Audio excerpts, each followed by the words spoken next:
Jim Bob of Savage Memes and Made by Jim Bob is here to help me first talk about this video that came out with Steven Crowder. And thanks for being here, Jim Yeah, no Bob. problem. Thanks for having me. Okay, so you're an artist, you're a meme creator, and you do a lot of funny stuff. Steven Crowder kind of made his name in comedy. Whether you think he's funny or not, you know, we can talk about that later. Maybe you in the chat think he's the worst comedian on the face of the planet. Maybe you love him. I think my interest in this topic really has less to do with Steven Crowder and more to do with the contract he showed. I don't know where it came from. He's saying it's from big conservative outlets. He, if you're not aware, left the Blaze recently. My guess is that some big institution reached out and just was trying to maybe get him on their team, send him the contract. He got to look at what some of these big conservative outlets are asking creators to sign in order to be under their brand. And I thought it was interesting because honestly, it's worse than anything I signed in corporate news. it's way worse.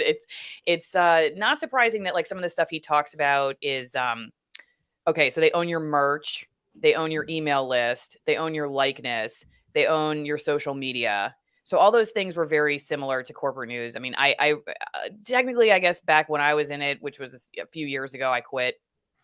You had social media separately, but they if you were to create it during your time there, they probably would say they owned it. And if you were big enough, they'd probably try to come after you for it.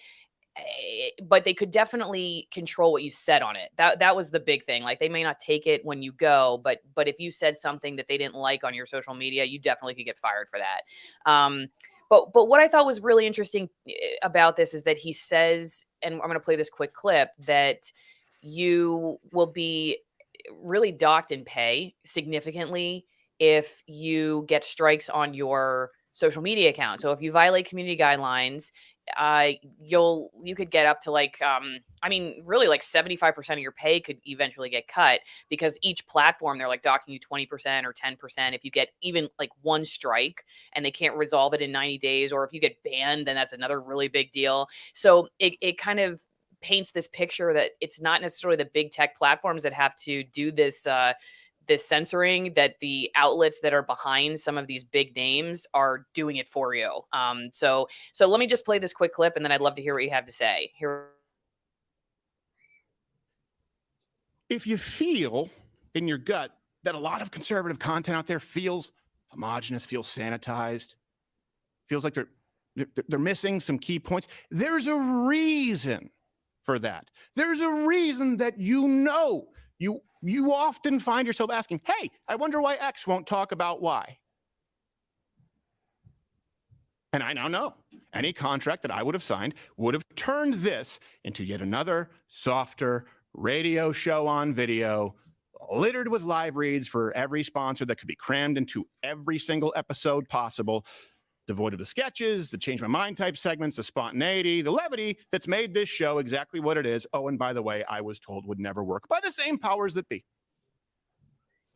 And the real reason the stakes are so high for us here, but me specifically, look, either I'm a break glass in case of emergency candidate here to start a network and to actually start helping people out there who don't enjoy the same luxuries that we do of being independent. Either that's my role moving forward, or this isn't for me.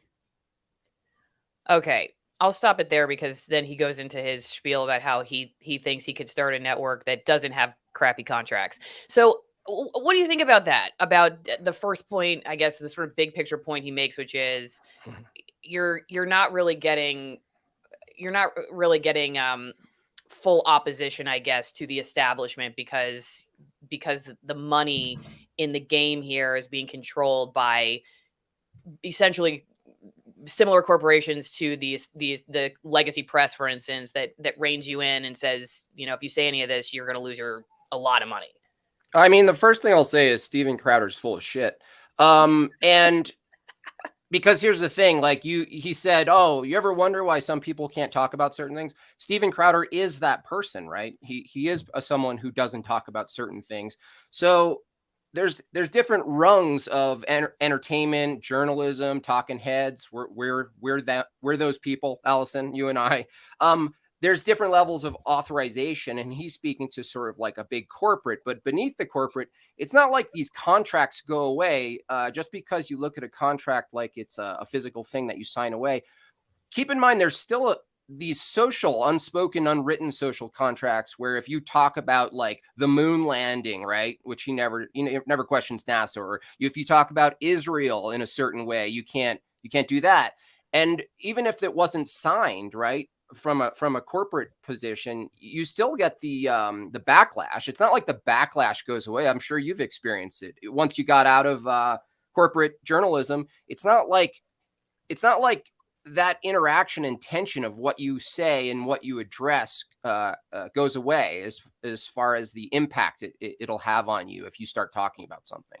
So, I mean, I feel like there's multiple levels of what he's talking about, but he's framing it as if like, you know, there's this big con, right? It's like all the truthers, right? That, you know, the people who spoke out once this nonsense machine started 3 years ago. We know what we're talking about here. You know, they're this the authorized right conservative. You know, you get, you know, who was it? It was like, you know, you got authorized Ben Shapiro being like, what did he say?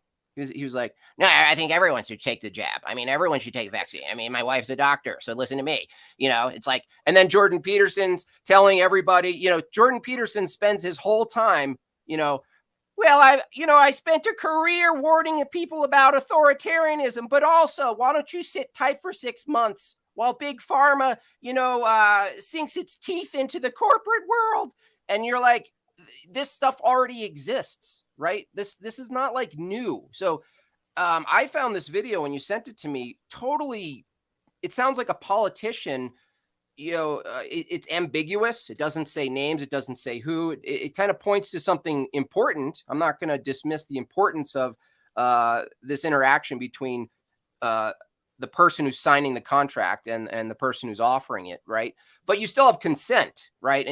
And this kind of framework, it sounds like political double talk to me. When I clicked the link you sent, I was like, this sounds like he's running for a campaign. It sounds like someone who's like gearing up to do something big, right? And I just think it's nonsense. I think what happens is the content for him becomes the tension between him and the person trying to oppress him, right? Or you know, that becomes the actual content. You know what I mean? Like the very tension between himself and this corporate structure, which is a threat. It's just that becomes his essential product, right?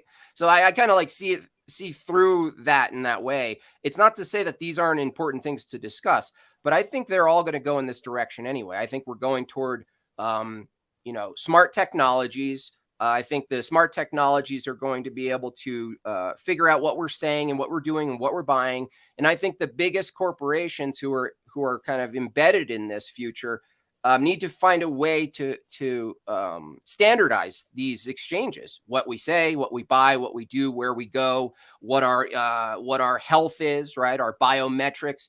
There's a big umbrella here, and he's not talking about the big umbrella. He's keeping it like there's a left and there's a right, and there's a, you know, conservative and there's a socialism, and now he's the virtuous one going after big con, whereas people have been going after big you know, conservatism for a while now, but now he's the virtuous one who's finally jumping over the fence. I think he's full of shit. Okay, a real honest opinion that you may not hear on a lot of other opinions. So I appreciate that, Jim Bob. I want to ask you if you see any value to his saying, like, if you think it's just totally a show, or could it be somewhere in the middle? Like, okay, it could be self-serving, but also there's something that those of us who are interested in understanding the inner workings of what's going on can take away from the video. But I wanted to give a shout out to your Savage Memes books. You got volume 4 that just came out. People can go to MadeByJimBob.com to get them. Anything else you want to promote? Tell people where they can go. You've got your YouTube channel right here. An amazing Elon Musk impersonation is up, ready, going hot. If anyone wants to go check it out. Before we move on, tell everybody where they can go and follow you. Sure, yeah, it's pretty much Made by Jim Bob everywhere. I'm on my 5th Instagram account, Made by Jim Bob, and YouTube. I've been going pretty good on YouTube without any glitches or anything. I kind of go under the radar, I think. And MadeByJimBob.com. Yeah. So anything searchable, Made by Jim Bob. Okay.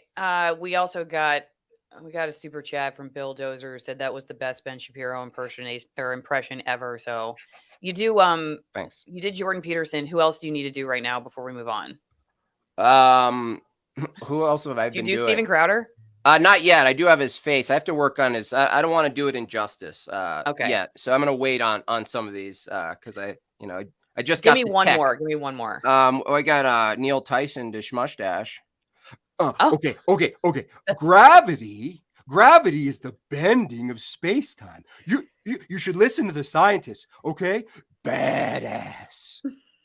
So I've been a lot of hand waving with him. Who else is there? That was pretty good. There's some other people. What do you think about microwaves? Because he says microwaves are fine to use, and I'm scared of my microwave. I won't use it anymore. I wouldn't listen to Neil Tyson to Shmushdash about anything. Okay. Yeah, I totally am all about the oven now. Okay.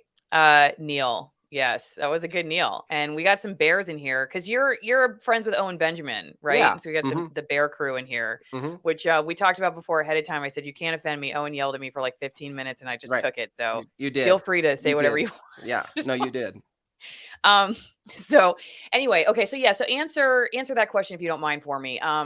Because I think, as you brought up, a lot of times in this alternative world, and like this is a very new world for me. I'm still kind of getting my feet wet in it, but whether it's designed this way or it just happens to organically arise this way, it's very sort of tribal. And I think the audience is almost like put shock collars on the creators. Like if you dare talk negatively about this person, then you're not in our circle. So there tends to be, like you said, there's like these two kind of fake sides. I think you're right, like the right versus left thing. And then there's this sort of lonelier side, which is the people that want to try to critique that. But sometimes I think it's even the audiences who say they don't want to fall into the dichotomy. They perpetuate it sometimes because it's like they want that, they like it too. And if you're a creator who doesn't really want to get into it, I don't know. I've just noticed that. So what do you think about, like, can you get anything if say you think Steven Crowder isn't telling the full truth or he's full of shit or whatever it was exactly that you said? Do you think there's anything you can take out of it, or like when it comes to this independent world, no, you just got to toss it all out? No, you can sift some things. There's always some like half truths in things, and also you said I think the trap is assuming that any dichotomy is false just because it's seemingly binary. There might be some binary dichotomies you can get some things out of, and it's not like there isn't a left and a right. It's just it's not as clear as putting the game pieces on the game board and being like it's red and it's blue. There's more to it, right? And so I think the alternative media, from what I've seen and where we go, is that we start to value truth above red jersey, blue jersey, or politics, or sort of narratives that you jump on, or I'm a Trumper, therefore anything you say against him in any way is obviously you're not on my side, right? I think people are escaping this, and rightfully so. And I think that to your question underneath it, yes, you can still sift things of value. So is there a value in looking at corporate contracts and where they're going? Sure. For the normie, if there's a bunch of normies following Steven Crowder, yeah, you should look into how contracts are being formed now. I think, from my view and research, is that contracts are going further toward a sort of social credit system in a way where they know, like I'll say it again, they know the technology is going to enable the aggregation of metadata of all people doing everything if they're on the platform, right? So I kind of see it as once a city becomes a platform, right? The smart city, the internet of bodies and all things. Well, that it's not a surprise that these bigger companies are positioning themselves and trying to test out the waters as far as what can we do what can we do within a monetary system. You were talking about people getting fined, right, for getting their media taken down. I mean, the structure isn't different than like an NBA basketball player gets into a brawl at a local bar and hurts someone and he gets fined for it. So there's behavioral what they're doing is assuming some sort of behavioral standards and trying to sort of put it into a like a money system in a way.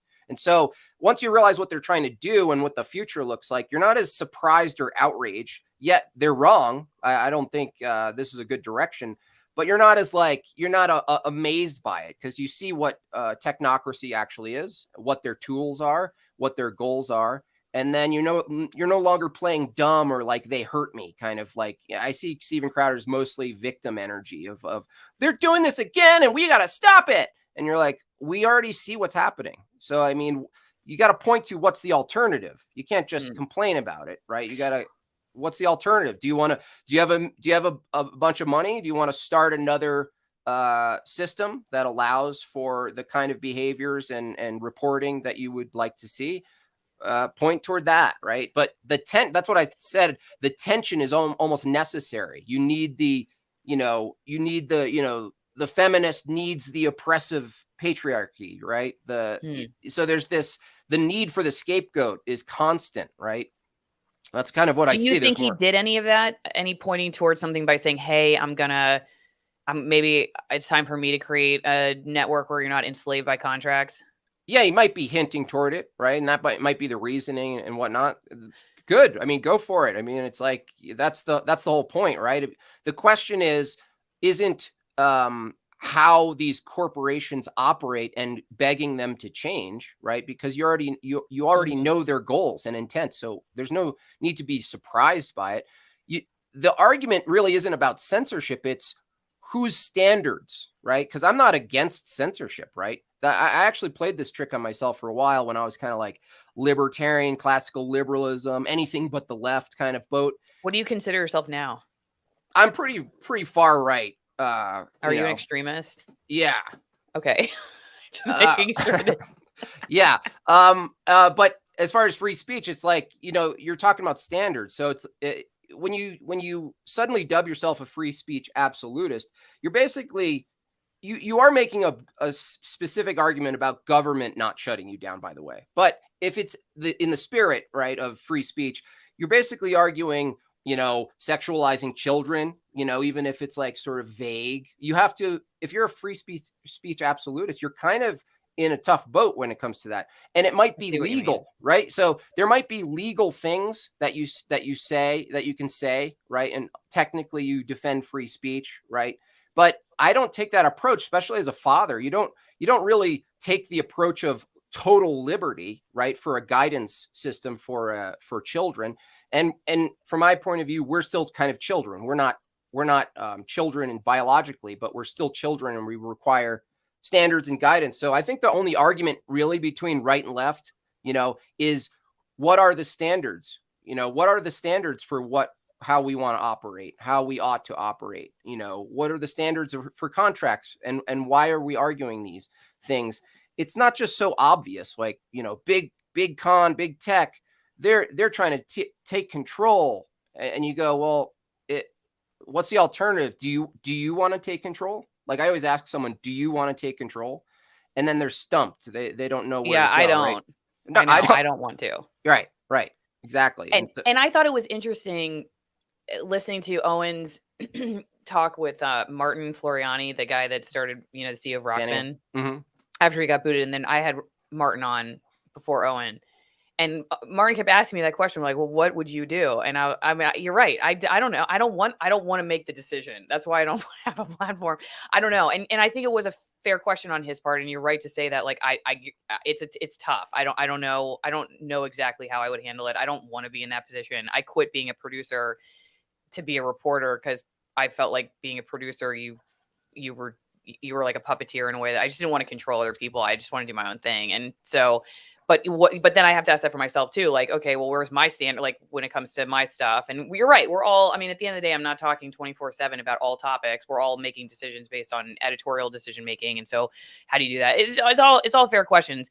Hey, I'm going to talk, since you said you're an extremist, real fast, I'm going to talk about my extremist altitude wine, but there were a couple of requests. Could you maybe prepare, a Don Pettit? Am I saying that? Is it Petite or Pettit? Yeah, I know it's either. Yeah, either goes. Yeah. And then there was also a request for Chank. Do you have Chank Youre? I don't have him yet. He's, you know, I could just kind of take, I won't say it on YouTube. Go ahead. Okay. Bill seems to think that he's talking about the Daily Wire and that they want to make sure they don't piss off Facebook, and he wants Crowder to be honest. I don't know, Bill. Come on, you got to play ball. Come on, Steven. Play ball. I've been playing ball for years. Okay, well, we'll do Dawn in a second. Right. But don't forget, everybody, since you're probably watching this because you're an extremist too, get some Extremist Altitude Wine at AllisonWinePromo.com. Got one from 9,000 feet almost. Another one, hand-harvested grapes. These are all really good. Honestly, I drink the one on the left. It's my favorite. Well, I drink all of them, but the one on the left is like my absolute favorite, the Rogue Malbec. And can't buy them at a grocery store. If you're already drinking wine, go check them out. It keeps me in business, keeps interviews like Jim Bob coming in, and keeps me from having to sign on to the Daily Wire. Okay, so if you don't want me to join the Daily Wire, get my wine.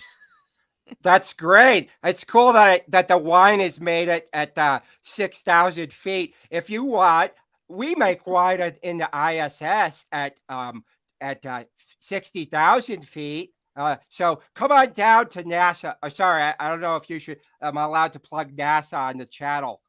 Thanks, Allison. Thanks for having me.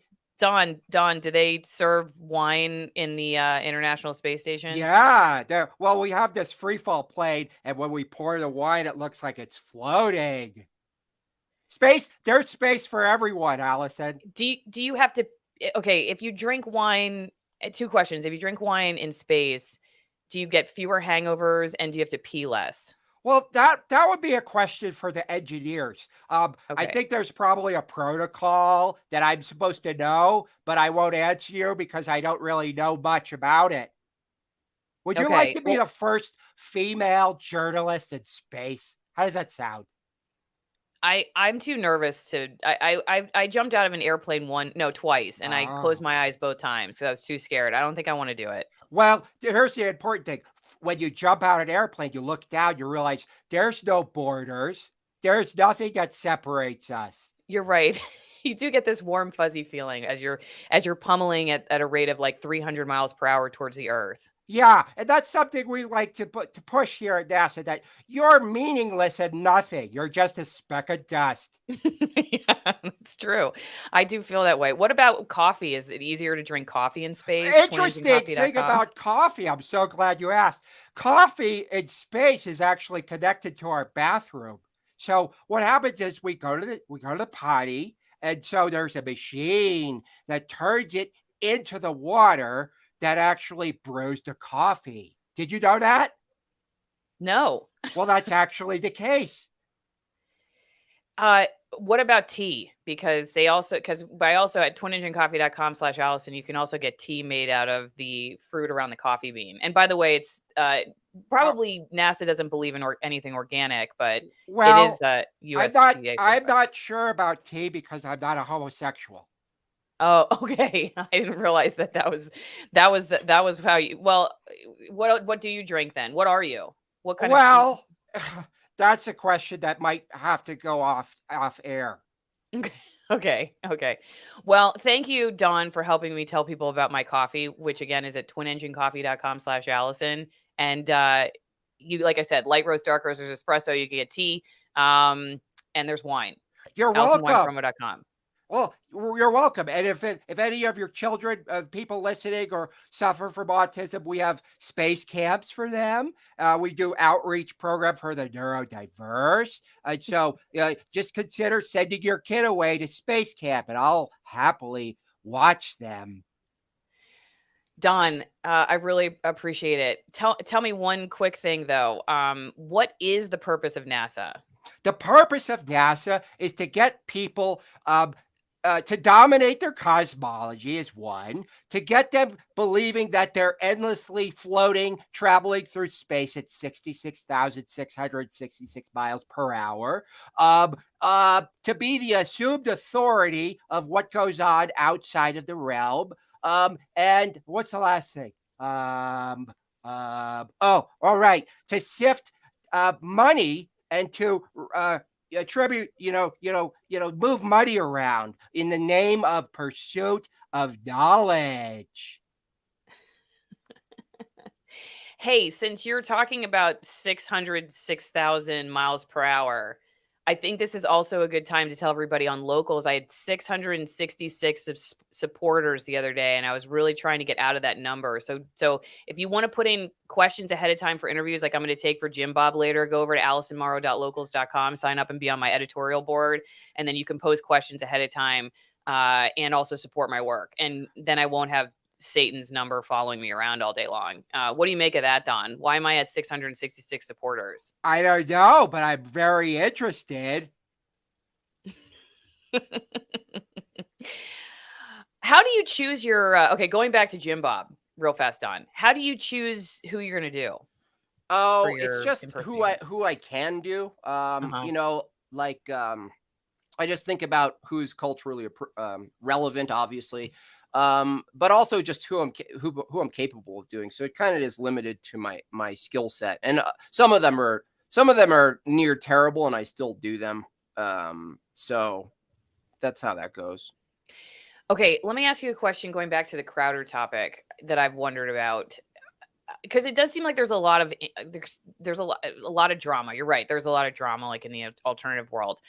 Do you find that people who are on these sort of like, because it started out, they all seem like they were buddies, and they started having these public arguments, and so can any of these folks disagree with each other and sort of just maintain some kind of, I don't know, relationship of some sort, or no, it always has to be like this? No, they can. It actually reveals what their relationship is. For instance, I have friends who have completely different opinions on certain topics.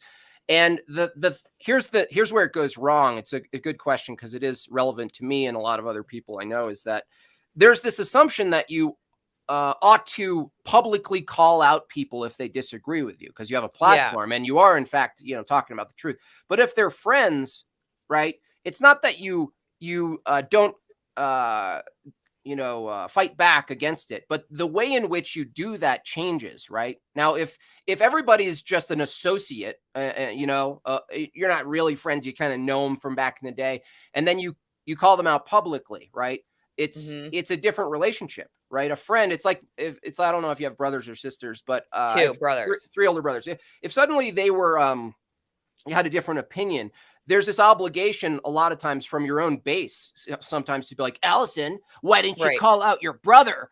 And and you go, well, no, you have to include what the relationship is in how you're proceeding, right? And you have a responsibility in a way, because otherwise it just goes to this sort of like, put it on the stage, have the fight out, and then people don't even know what the relationship is anymore. And so I think that I actually hold relationships and brotherly relationships seriously. And for that reason, there are certain people who I would differ with, who I wouldn't attack the same way I would attack someone who I don't really know, who's just another talking head. And so it's a good question. Because what you're pointing to is mostly like a WWE style performance act, where people are just like, drama this, and there's a response video, and then there's a response video that a response video, and then there's something to talk about, but then you lose the love between people if you do it that way for everyone. Okay, no one name says, I want to see Mr. Green Screen debate Crowder. Would you ever debate Crowder? About what? I mean, I don't know. Tell us, Noah. What do you want to see? But okay, let me maybe I'll expand that question. There's a reason why I even asked it. Because I also don't see, like, when the tension starts to erupt, you don't see them in the same space, like, discussing stuff that they used to discuss anymore. And so you end up going to have to go, like, I have to go to Steven's channel, and then I have to go to this person's channel and that person's channel. You know what I mean? They don't talk to each other publicly anymore. And so it's hard to understand. Does that make sense? So yeah, no, like, I see that. Are you in the world of the people who will say, no, I don't want to be associated, or would you go talk to that person? No, I would talk to a lot of people, right? I'll talk directly to people that I've made fun of. I would talk to a lot of people.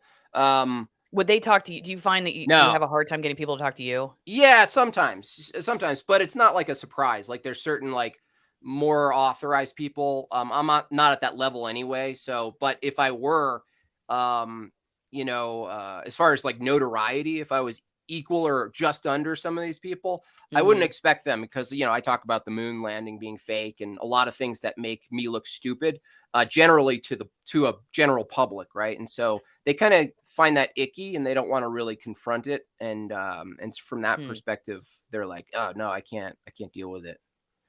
Because of the moon landing. But your Dawn impersonation is so spot on. I mean, I know, right? I mean, there's a way to talk about the moon landing in a fun way where you can just be like, for example, I have a friend who's like, you know, one of my best friends grown up with, you know, he's into science and all this, and he visited, and we went to a bar, and we were like chatting. The bartender came over, asked what we want, what we were talking about, and I just looked at her, and I was like, we didn't land on the moon, and she paused and looked at me, and she was like, yeah, I don't think so either. And it was like this funny moment of like what it looks like in person to talk about this stuff as opposed to what it looks like online, where there's some sort of added significance for some reason, which is interesting because you'd think that more of the significance would be person to person, right? Right.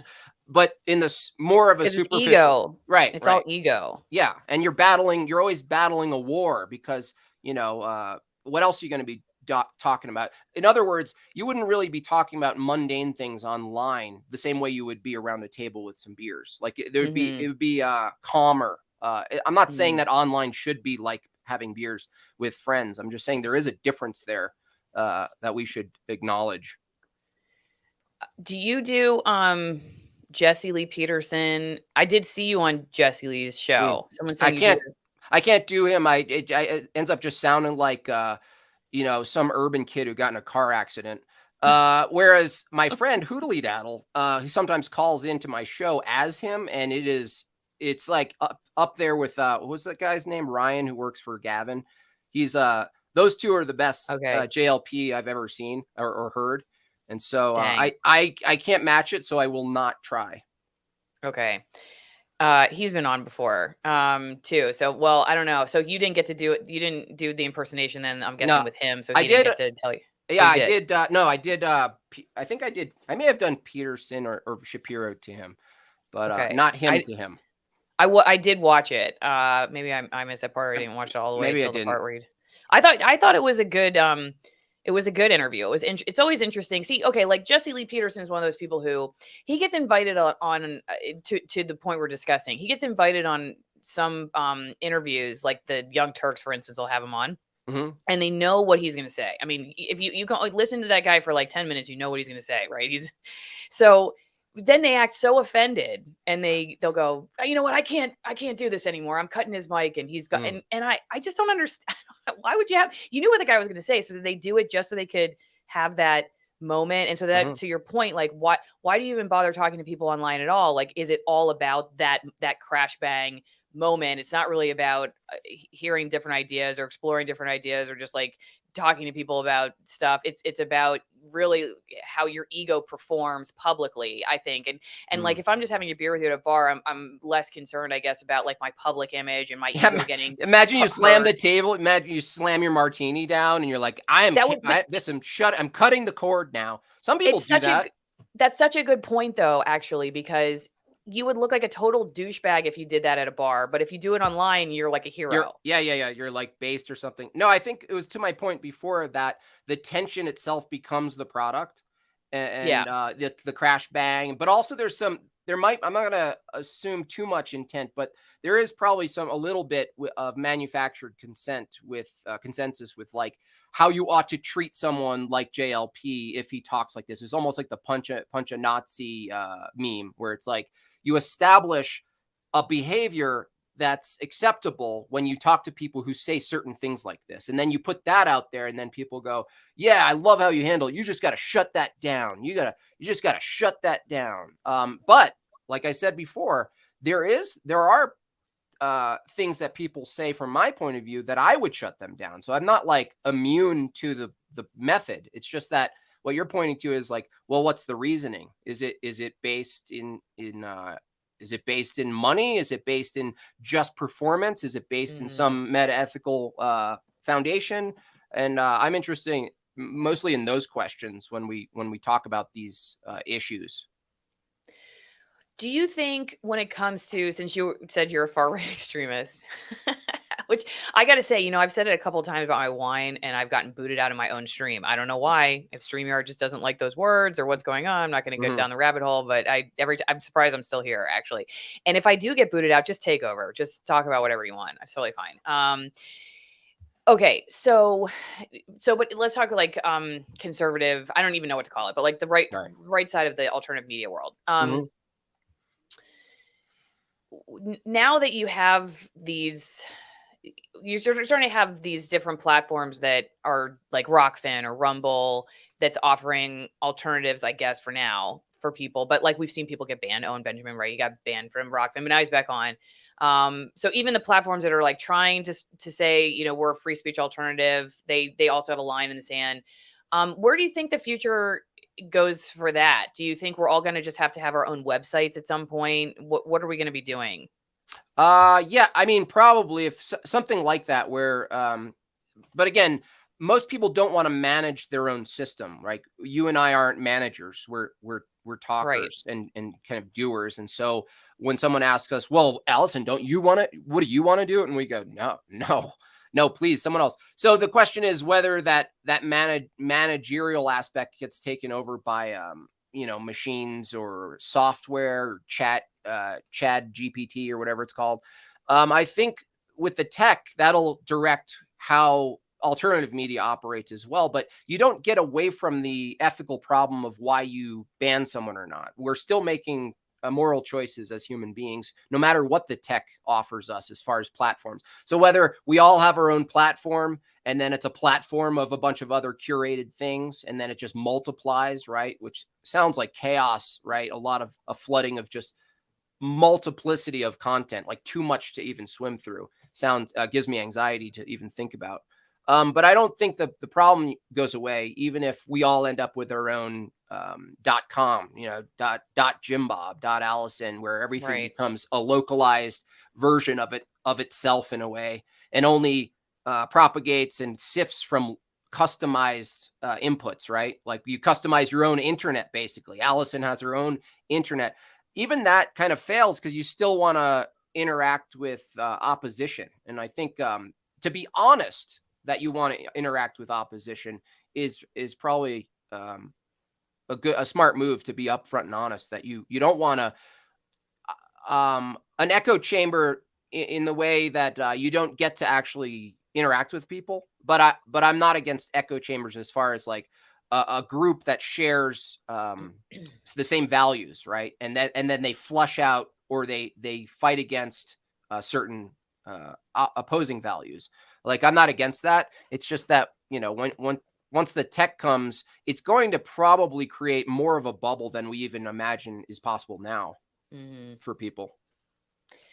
I think if I could, well, I mean, I could, I guess, but if I could talk to people like you without these platforms and somehow be able to like, I like living in the country and I don't like dealing with the internet and I don't like dealing with being online. I actually, one of the reasons I didn't want to be a reporter and I was a producer at first was I really want to be on camera.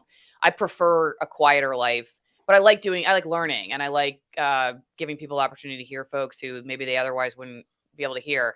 But what am I going to do? Go back to like inviting people to, you know, like my house or something. We're going to sit around and invite you and we're going to have coffee in my living room or something. I don't know. I don't know. I mean, I would prefer to do it that way if I could. Right. So this is like fulfill some of your leisure and intellectual pursuits, but it's also kind of like a job for you. You're saying that about me? Yeah. Yeah. I mean, it helps bring income for my family. And I like doing it. But, you know, I'm interested. I like I like the process of talking to new people and learning new ideas and hearing just different perspectives, I guess, that maybe you would be surprised, not just exist, but surprised they would be something that like, offends people or gets people all riled up. Like, wow, why do people care about that? Oh, hey, have you considered charging your friends when they come over? Charge them to come over. You got to think about free market capitalism. Like friends, I don't know. I'd have to charge them a lot of money to make some income. Have you ever considered in addition to wine, selling bed sheets? Aren't they cheaper? Aren't bed sheets pretty cheap? Well, I do not for rich people. I don't know about you. No, Ball and Branch is the only way to go.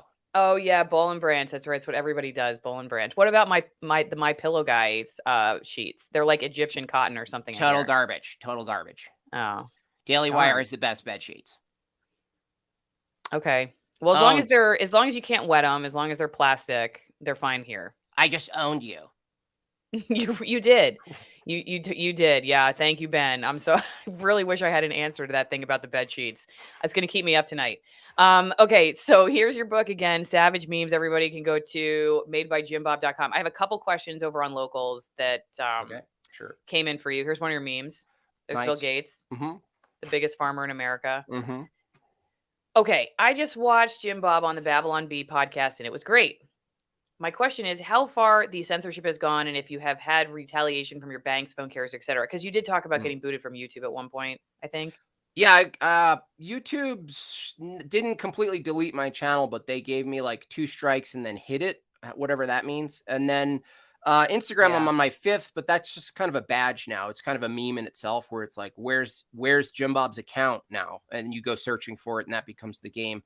So I'm kind of used to that. The banking thing, I don't think so. I actually honestly don't think I fall into the same category for some reason, whether it's my satirical approach or I'm just not that like aggressive or angry or something like that. Or maybe I'm just not as big of a threat. And that's fine with me. I mean, if that's the case, for me to pursue what I pursue and say the things that I do in the way that I say them and not have my bank account taken away. It's not like I have this urge to find the line, which I also find an interesting phenomenon in sort of like the revolutionary truther world is like, you're a cuck if you don't find the line of where your life gets shut down. It's like, right. you can kind of understand where it is. So, you could navigate that and there's a way of navigating that and still say everything you want to say in the way you want to say it. I think I did that at the beginning. I thought I should just be able to say whatever I want or let guests say whatever they want on YouTube and screw them. I'm not going to self-censor. And then I got suspended like 6 times and I almost lost my channel. And I'm like, okay, what am I accomplishing here? Exactly. Like what? And so I had to kind of rethink what was going to be the purpose of being on YouTube. Like what am I doing here? It's their site and I'm not going to beat them at their game. I mean, I might feel good about that. I guess, I say whatever I want, but then like I get my channel shut down and then what? I mean, so yeah, I agree. I used to be that way, and I still get a lot of flack from some people who are like, well, you've already lost. You're letting them win if you nuke the streams and go onto the other platforms or whatever. It also depends on what you're talking about. I mean, I went through a sort of like gnosis phase of just chasing knowledge and information, and it's exhausting. And as if you're a journalist with any integrity, you are chasing knowledge in a way and information and just conveying the information. But because that's not my pursuit, I think that might be another a symptom of not doing that. I think I go under the radar because I'm not like, look at this Moderna document and like, I'm not doing that. Whereas like someone like yourself or like Anomaly or someone who's doing analysis on, basically these topics that kind of glaze the top of culture but they're presented through information, which is important, but I just don't focus on it as much. And I think I've seen a correlation between not focusing and relaying information itself and really instead using my abilities and my gifts to make people laugh and think about things without just hitting them with what I call folders, right? The special golden folders of knowledge and information where, and then you ask yourself, well, what is this doing? How do I even measure the effectiveness of just slamming people with tons of information that they can't even really process themselves, right? And I think in a way you do, in some instances, you might be doing people a disservice by putting the weight of info on their brains and shoulders. So, well, one thing I say a lot is at the end of the day, I'm part of, I talk to lots of different people because it's just fun, but I really don't walk away saying I know anything for sure other than like what I'm seeing outside my window. I mean, I think that's the one thing that I've learned more than anything that I'm pretty sure about is that I don't know hardly anything for sure. Other than like what I can see my horses, I can grow my garden. And that's made me more interested in in engaging in my own life, just because it's like I know I know what's in this cucumber, right? I know what my, you know, what I'm drinking or whatever, because it's in my well. Like I would rather spend more time on stuff that I can know for sure, and that's the stuff like I'm doing, and it's around with my family and my land, because the rest of the stuff is the farther away from the origin, like the less sure you're going to really be about. And I think a lot of people I think are not necessarily genuine or about that, like honest about a lot of, like, you know, oh no, this for sure, I've done so much research and blah, blah, blah. You're like, okay, but really, I mean, really, are you really sure? Because like, how do you know for sure? I mean, when I was a corporate news reporter, I didn't know jack, but I thought, you know, I knew pretty well what I was talking about. But then why I quit was in large part because I started realizing I was going on television kind of with this pretense that we were authorities on topics when we really didn't know what we were talking about. And that I always felt like we could still go on TV and not know what we're talking about. That's fine. That wasn't my problem. My problem was that we presented ourselves as authorities and didn't know what we were talking about. So if we would just go on television and say we threw the show together in the last 45 minutes. We gave our reporters 2 hours to know what they're talking about. They really don't know what they're talking about, so take it with a grain of salt. And I would be totally fine with corporate news doing what they do. But they always start with the lead in, like, we're the most trusted name in news or whatever. So it's just made me, I think, in a lot of ways, like, as much as I am interested in hearing what people say, I also just don't care. You know, not that I don't care. Like I have no interest in what you're saying. More like, I'm not going to stake my life on anything you say to me right now. Like, it's just not going to, it's like, okay, that's cool. I'm just not going to be attached to it, I guess, my identity, if that makes sense. Well, the one thing I got from that was the little bit about the cucumber. And it's like, it made me think of a very important question. Is a cucumber a pickle? It's a pickle that's been censored. That's good. That's a great way of putting it. Actually, I'm going to ask you if I could put that in my next book. Yeah, but you have to footnote me. Otherwise, I'm going to come after you and I'm going to dock your pay 50% like Steven Crowder's contract. That's totally fine, you know? And it's like, I love how you said it. It's like, there's a cucumber in its pure form, you know? And then we do stuff to it, right? And it's like, the pickle comes out sour, you know? And it's like, it's beaten down. And it's like, there's a point at which the cucumber becomes the older version of itself. And it's like, it's blowing my mind, you know? Why don't pickles ever get copyright violations for being a cucumber? Do you notice they never give any credit to cucumbers on pickle jars? That's correct. They never acknowledge the beginnings and the historicity of the pickle. Right. The pickle takes all of it. It's wrong. It's like, it's exactly what we're talking about. It's the pickle is the corporate big con that we're talking about today. And the cucumber is the little guy. It's more than wrong. All right. I think I got one more question. Okay, here we go. I'm curious if Jim Bob has ever seen a funny meme or even effective meme created by a leftist progressive in the past 20 years. No. I haven't, although I have fond memories of great anti-Nixon and anti-war political cartoons from when I was a kid. There might be some lingering that kind of make fun of Trump and in a way that I might even agree with, but maybe for the wrong reasons or something. But that's a good question, because the meme that the left can't meme, the reason that is a meme is because the left generally, to generalize a squad of people, they argue for relativism. They argue that truth is manufactured and created, and that we invent it, and there's nothing objectively true at all about anything. And so for that perspective, you can't meme, because memeing is a form of joking, and joking is a form of telling the truth. And you can't do humor and satire and commentary if you don't have a grasp on anything that's true. Why? Because what's true for a progressive one week suddenly changes the next week. And that's why they cannibalize so much, is because you're actually arguing against the previous progressive standard, which is now antiquated and gone. And you almost have to just sit and watch, right? Because they end up destroying themselves based on the lack of a foundation. And that's why they can't meme. But the right generally, watered down conservatives generally don't have a great attack or sense of humor, or maybe it's the skill set, right? Because they're afraid of maybe looking like too aggressive and mean or something.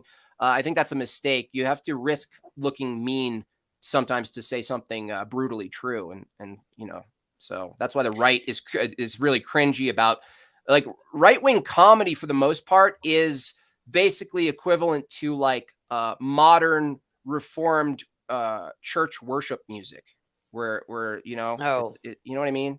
like Hillsong United, Yeah, it's just like very like, you know, like happy. yeah, well, it's happy, but it's like fake sterile, you know, and it's like it's not very authentic. There's not, you know, you don't see the flaw in the human in it. It's just kind of like It's this. just like curated coffee bar that's cheaper Yeah. than Starbucks right when you walk Yes. in. Yes, exactly. You know, I went to seminary. I have a Master of Divinity degree. Oh, I took like a whole class on like modern Christianity and the sort of church turned shopping mall oh yeah. coffee. Mhm. It's fascinating if you know, studying the trend. I would go back into that as a topic if I would invite you to do that, because that's something that's extremely relevant in some of the subcultures that I'm in, is the coffee bar theism. Christianity. Yeah, yeah. So you want to come back on and talk about it sometime? Sure. Okay. Okay, 2 last questions before you go. One, do you think that would you consider yourself a comedian? I mean, you're a meme artist. What would you call yourself? Illustrator? I really don't know at this point, because I respect, I've done stand-up comedy. So when someone says they're a comedian, I've done it, but I don't go around doing stand-up bits. And I think that title is earned to some extent. But I make people laugh. Yeah, I make myself laugh a lot. I don't know. I actually don't know what to satirical. See, anything I come up with is just going to sound contrived and super gay. So, Well, how about, let me rephrase the question. Maybe it'll be easier to answer. Maybe it was just a bad question. What does comedy, or what does art, maybe that's a better way to say it. What does art offer a social commentary and commentator? yeah. What does art offer a social commentator that just straight like analysis doesn't? What can you get away with? Does it give you the opportunity to be edgier? Like when you're talking about that watered down conservative critique of reality that doesn't go far enough, and that we kind of started talking about, do you think it's just your personality that's willing to go there, what you're interested in, or do you think it's also the form that gives you the opportunity to be that, or both, or neither? I think it's both, and I think what you're referring to is like the jester's privilege, which you can't really take away. You can try to, but it never quite goes away. I think I think I would have both of those, and I think you would need both of those to be effective. But it's the filtering process. It's the way in which it's delivered, the form, that actually permits a lot of things. So people will be like, dude, you ever make fun of like the Jews and the way it's normally done in meme form, and you know, like 4chan or wherever else, right? It's so on the nose, and so there's a way of doing it that's more subtle but as effective, that cuts through, and that's kind of the challenge of at least in the meme world of making a comic that says a lot, that's reduced to one frame and minimal words. It's not like you know, you can't just do throwaways. You know, you gotta like sometimes think and edit down, and sometimes people don't see that process. Most of the times they don't see the process, because keep in mind, my work looks like you know, some amputee got a crayon, you know, taped to their elbow and just started like drawing. But it's not about the drawing, obviously. It's about the commentary. Right. Okay. One other question. I did ask Steven Crowder if he would come on and talk about this whole video that he put together. What do you think I should ask him? Ask him exactly who he's referring to, right? It's like, I do think that's a good critique. Because if you're gonna go out and critique and say this is a terrible problem, then you should probably say who it is.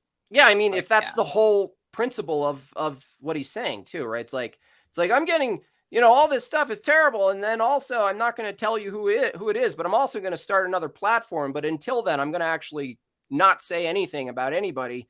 And you're like, what? You know, what's the thing? Obviously, to me, that's like, are you just using it as a platform shift opportunity, right? Do you think maybe he was like afraid he'll get sued? It could be that. I gotta, you know, I'm not at that level, and I understand. Sometimes I have to remind myself that people at the level where they can influence people, they can be attacked legally a lot for a lot of things, and even if it's especially if you show the contract, there could be like a serious yeah.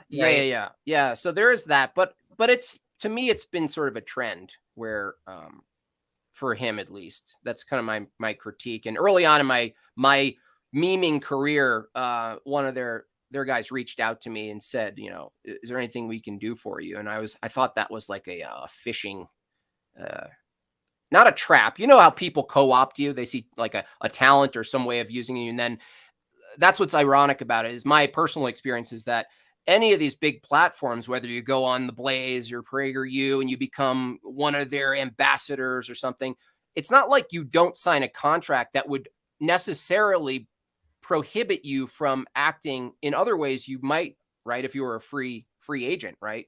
And it's not like that thing goes away. Even if you worked for Crowder, there's a lot of legal things that you're now bound by. It's like to pretend that doesn't exist. Not that he's doing that, but I don't see where the line he's drawing is between just a normal outfit having these standards and contracts and another one, other than just don't agree to it. Stop agreeing to bad contracts, right? I mean, isn't that it? Right. Yeah, I guess I'm just thinking back to when, like, you wanted to be a journalist, for instance, and say you could argue, well, you should have created your own thing, but the corporate news was like the game in town, the main game in town, and you won health insurance or a steady paycheck, or the agents, for instance. That's one thing I used to deal with all the time, was like, that's another level of roadblock in corporate news, is that they have these relationships with these agencies, these talent agencies, who then it ends up being 20% of your salary, because they take 10% usually of your gross, and then by the time you pay taxes, it ends up being 20% of your take home. And they'll have these perpetuity clauses in the contracts where basically it'll say, if they get you to a particular outlet, it's not even just the outlet, you owe them forever. Even if they never negotiate another contract for you, if you're there 15, 20 years and that agent never does anything for you again, you owe them the percentage forever. It's not just the outlet, it's the ownership company. So like, if they got me to, my last station was King 5 in Seattle, which is the NBC affiliate, but it's owned by Tegna.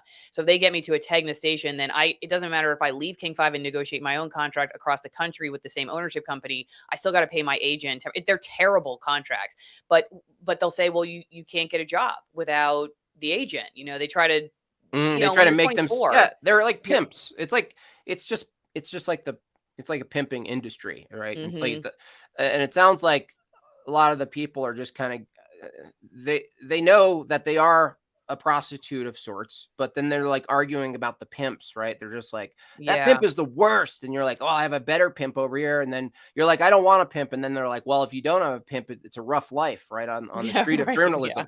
But that's kind of the hard truth about it, though. And you know, there's no other way to talk about it unless you accept, you know, the truth of the matter first, of what it is, what the beast is you're operating with it. And then you're not as mad, right? Because you at least are honest with what you're interacting with. I think a lot of times people aren't honest with what they're actually interacting with. They're assuming it should be another way. And, but it's always been this way, even in different industries. And so I think I think a weight is lifted once you realize what you're dealing with. And then you give up this like expectation of how it ought to be in, you know, in the big corporate world where it's like, it's pretty obvious how it is. And it's kind of insane to expect it, especially now.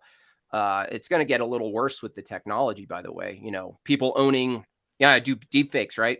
There's going to be very soon, as this stuff gets a little more convincing, going to be a lot of legality about the distribution of someone's likeness and attaching it to, like, say soon, Jordan Peterson will be able to, without me doing a 77% impersonation of him.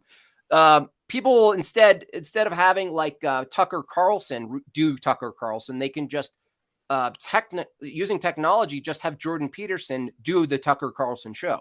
You know what I mean? Like you just swap out the digital version of someone. That's so scary. And now I don't know if you've seen like this, like there's these like quadrant memes of like all these famous people like Phelps and all these people, and it's sponsored by Pfizer, right? Yeah. So I was talking about this on a stream as how we're going to be multiplying these personalities via technology, and then what the prostitutes, the celebrities are going to license their likeness out to any big corporation who's willing to use their face and voice and not even have them come into the studio because you don't need them, right? So this is something we're all going to have to actually look at and figure out how to navigate, because nobody's really talking about how that's going to exponentially and massively increase in volume, this false counterfeit, but yet legal representation of Allison, right? Everywhere, right? Yeah. Saying all these things, right?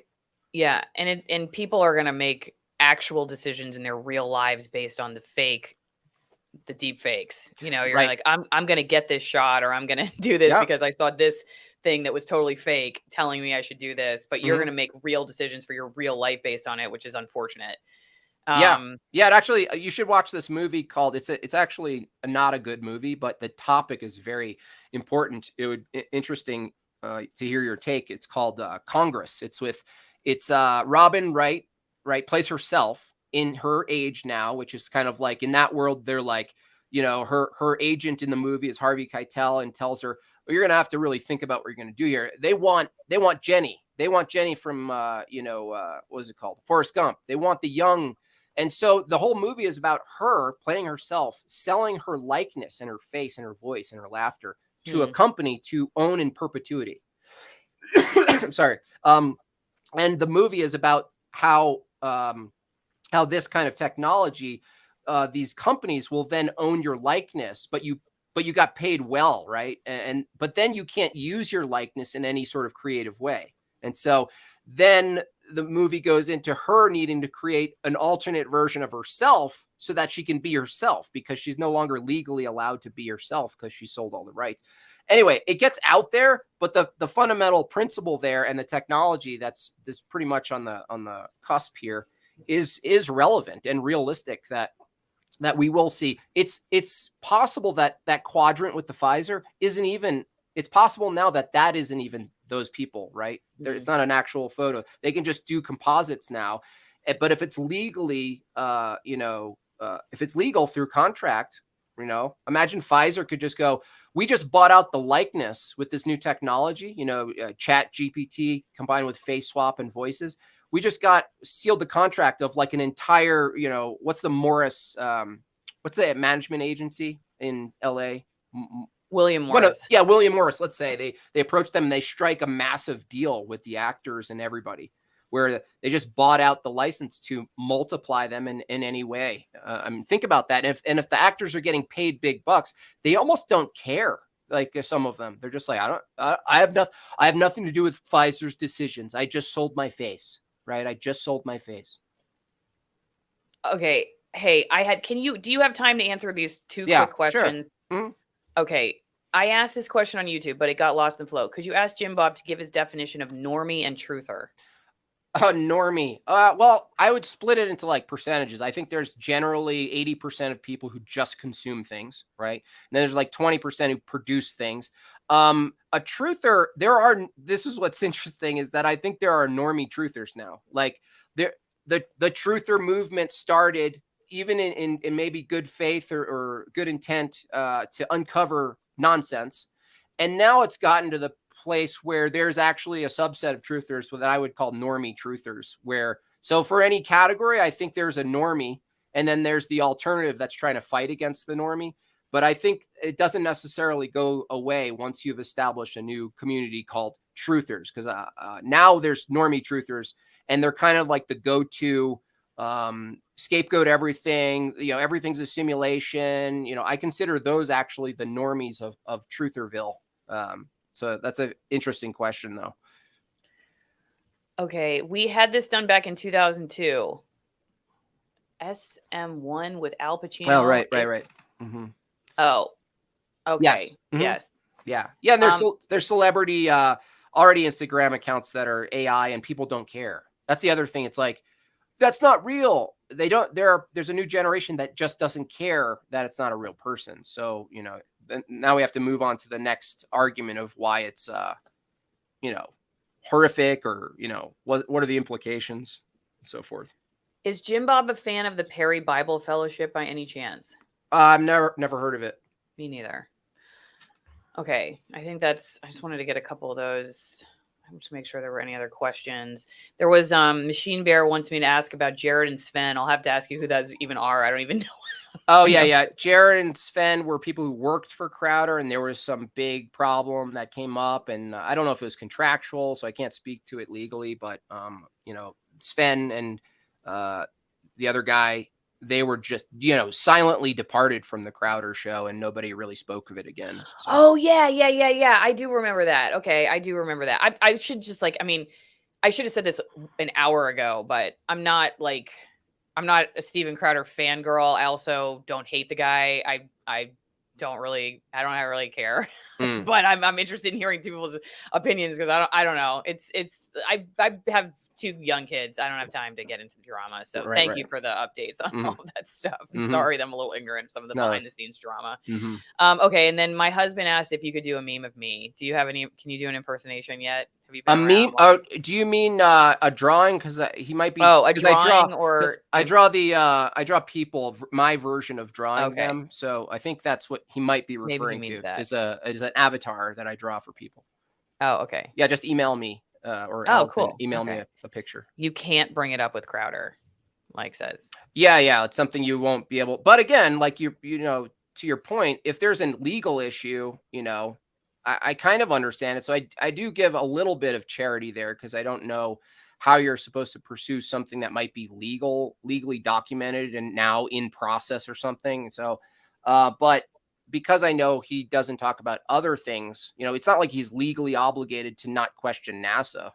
He won't talk about that. So there might be a category of he just will not talk about it, and it's not a legal issue. I am totally paying attention. It says, Isaac says, it would be hilarious if you asked me to repeat what your response was, because I'm not paying attention. I am paying attention. I am running 4 streams right now, Isaac. She doesn't need to pay attention. It's for the audience, for, you know. Yeah, there you go too. Right. I mean, I'm getting you guys don't know I'm getting a foot massage right now. No, I'm just kidding. I'm not. But that would be awesome. She was paying very close attention to Don Pettit, though. I mean, I haven't seen this woman this focused in a long time. He's hot. What can I say? Oh, sorry, I just banged the microphone with my coffee. All right. Any final words? Thanks for another great interview. You're welcome. Thank you. Yeah, you know what? I appreciate it. There's definitely my audience is a diverse one. So some people who really like Crowder, some people who don't like Crowder. Thanks everyone for hanging in there. I said the other day I was on somebody's podcast, like, if you got a bunch of a-holes in your chat, maybe you're an a-hole. And so I appreciate that we can all share different opinions and not necessarily be a-holes to each other. So thanks folks for watching. Final thoughts, Jim Bob, before you go. No, that's it. I mean, that's all I got. Okay. Well, thanks for spending the time. Thanks everybody for watching. Don't forget, you can go. Oh yeah, somebody did ask about Locals. Are you on Locals? Sounds like somebody said they really like you. Are you on Locals? Locals. No, I've never heard of it. Never heard of it? What is it? Give me the pitch. Well, Locals is like the Patreon. How Patreon was to YouTube. Locals is, I mean, now it's part of Rumble, I guess. It was bought out by Rumble. Well, they combined their ownership companies. So it was started as kind of a mix of like Facebook, YouTube, and Patreon. So you can get monthly supporters, but you can actually stream on it. So like, you know, Patreon, you can't really live stream. And for a while, you couldn't even upload videos there. Okay. Mm-hmm. So it's kind of, it was started by, not really started by Dave Rubin, but it, you know, was part of that whole, like Jordan, your favorite guy, Jordan Peterson, mm-hmm. Dave Rubin, mm-hmm. They kind of, whoever was behind the scenes, they were just like the front men for it. I don't know. I mean, it could end up being. Is that why it's called Locals? I have no idea. It sounds dirty, actually. Sounds like a Grinder offshoot.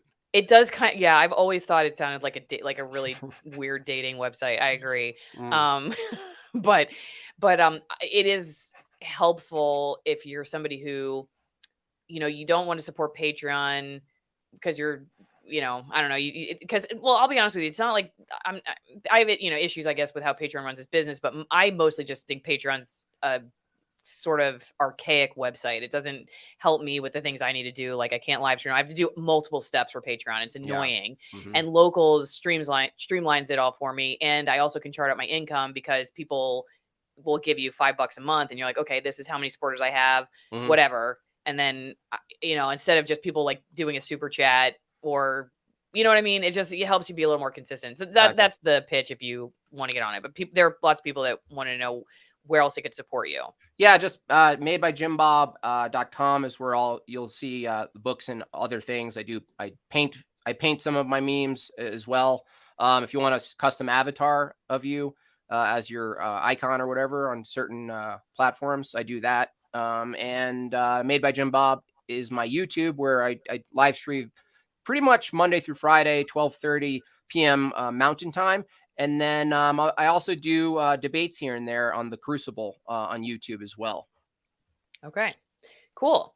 All right, everybody. Well, thank you. And thanks, Jim Bob. Come back and talk about what was the Christianity again? What would you call it? Oh, like you called it like modern coffee shop Christianity. I think we could actually go back and forth and come up with a really fun, almost like a clickbaity level title for that. Because people really are kind of looking at that now and going, man, like there's certain churches that just kind of fell, like, and it'd be fun to like examine that, maybe get to some causality without going too deep into theology, of course, to bore people to death. But I think it's an important topic because you do get a wide variety of like Starbucks level churches now that are just, in my view, really pursuing comfort and sort of like a topical cultural aesthetic, as opposed to like, are we actually following something here? Is it like strict? Like what are we doing here? So progressive, I think it's the progressive Christianity in general would be the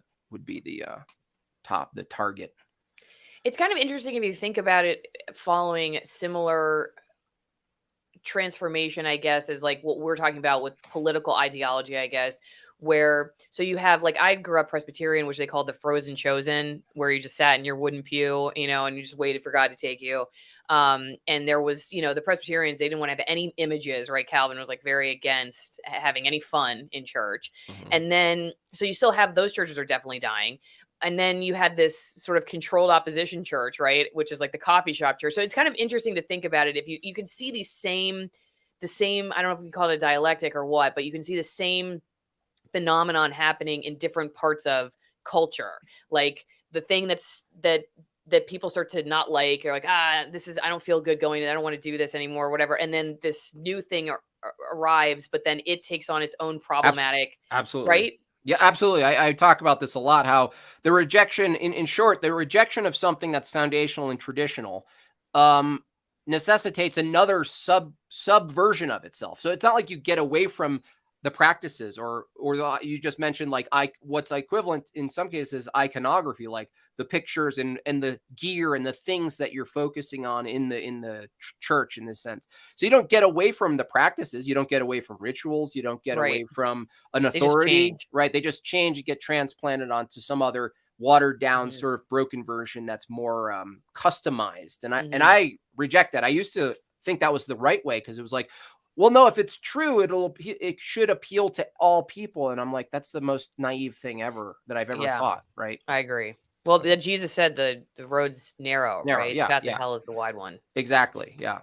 That's a good way to end. So if you're on the wide path, enjoy hell. We'll see you next time. No. Exactly. All right. Bye, everybody. See you.